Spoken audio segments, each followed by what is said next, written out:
Okay, in this video we're going to go ahead and discuss how to go ahead and solve for the equations using the angle pairs special angle pairs that we just found out about. As you may already noticed that the linear pairs are equal to 180, supplementary is equal to 180, complementary is equal to 90, and verticals are equal to each other. So whenever you're given a problem, what you want to do is that you want to be able to label what you have. So let's say I'm given angle BGC and also angle CGD. So we'll say that BGC represents 2x plus 10. So I'm going to look for my angle, which is right here, and that's going to be 2x plus 10. GCD, when we go from here to there, is going to represent, we'll make up 4x. Okay, so now I have both my angles here given. So now, if I'm asked to go ahead and figure this out as a problem, I need to understand what am I given. If you notice this little box right here, that means that's going to go ahead and represent equal to 90 degrees. So that makes this one labeled as a complementary angle, complementary problem.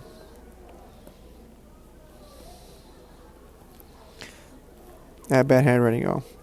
So my setup for this is exactly what I need to go and create. So which is 2x plus 10 plus 4x equal to 90. And then you can go ahead and solve for x. So 2 plus 4 gives you 6, plus 10 equals 90, minus 10 gives you 6x equals 80. And then you can go ahead and divide that on your own. Okay, no idea what that is. Maybe around 15, 14, 13, maybe around 13 something. 13. Okay, so just giving you a heads up, that would be a complementary problem. Now, if we go back, and let's say we use a different type of problem, and we're given, so we just did this one. Let's find a supplementary problem. Okay, so that was number 1 over here. Number 2. So if I'm given angles FGD, so angle FDG. Okay, and let's say they told me it was 5x plus 20.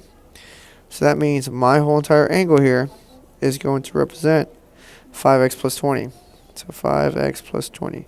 Yes, I know I have this line, I have that line, but we have to ignore it because that's not what we're asked to look for. Now the other angle that I'm going to be given is going to be angle CGD. So it's going to be this angle right here. We'll say that represents 2x, just to keep it simple for terms. Now, the angle pair we have to work with here is going to be a supplementary angle.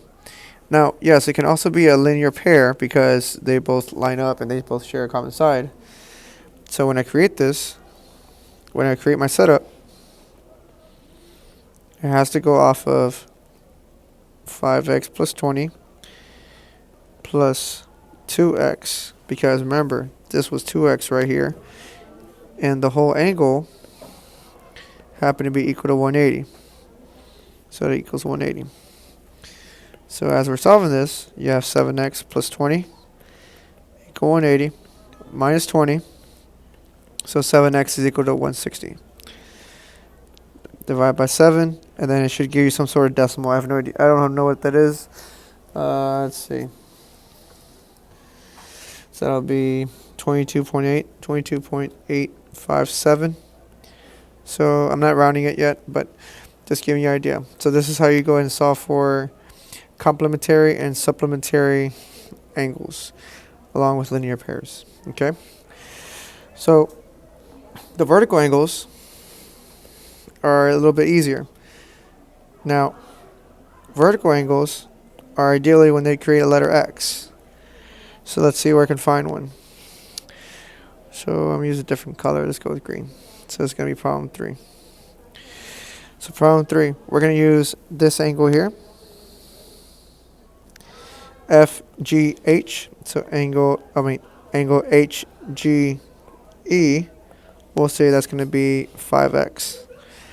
And then my other angle that I'm given is going to be angle AGB.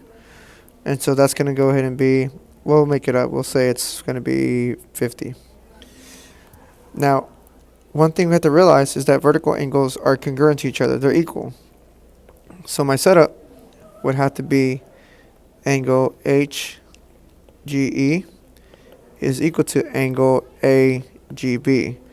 So we're just going to go ahead and fill in what we know. I know my AGBE is 5x. I know that my AGB is 50. And I'm just going to solve for x. So there you go. Okay. So just always understand that whenever we have vertical angles, they're going to be congruent to each other. And you can set them equal to each other. Sometimes if you're given a box down here, and that might have a vertical angle over here, then there's also going to be 90 on this side of the vertex. Okay, so there you go. Some examples to go in and piggyback off of. Okay, all right, tune into the next video.